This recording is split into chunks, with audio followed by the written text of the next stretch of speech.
Ari, Geordie Prepper here, and February is Check Your Preps month. Check Your Preps is the biannual basically push that I give to people to try and just check the preps, and it lasts for the whole month, but you know, it's very spaced out what you can do with your preps. So today, basically, I was just checking what water I had stored, and since moving, sorry, I haven't really stored much water. So here's my 25-litre jerry can. I'm just inspecting it there, taking the top off. I'm just checking that the top unscrews. None of the threads have been damaged, and I'm just checking that the top is going to go back on properly again.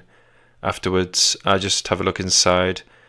It was bone dry when I was moving, but I just have a look, visual inspection, and then I gave it a little whiff just to make sure that there was no detection of any bacterial growth. And pretty much here I am just going to fill it up any second now. I couldn't really see the flow rate of the water, but according to the camera and the footage, I took a good 5 to 6 minutes to fill it up.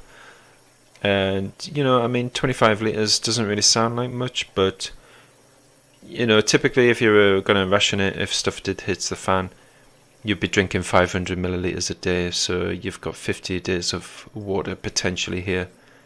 That's sedentary. If you're sedentary and rationing it, that's 500 millilitres. Obviously, if you're doing more, then that's going to take more water. So I have this 25-litre jerry can here. I also have other containers. So in total, I have about 65 litres of dedicated water storage containers.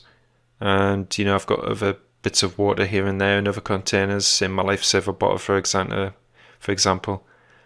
Here I am. I'm just wiping the outside of the water because inevitably, when you deal with water, it gets everywhere. So just dry down the outside and just make sure that the cap goes on nice and tight. There's pretty much all sorts of chlorine in the water. Very heavy chlorine in the area I'm in, actually. So I don't put any water preservative or treatment in. And that's it. So check your preps, guys. Be safe, and as always, be prepared.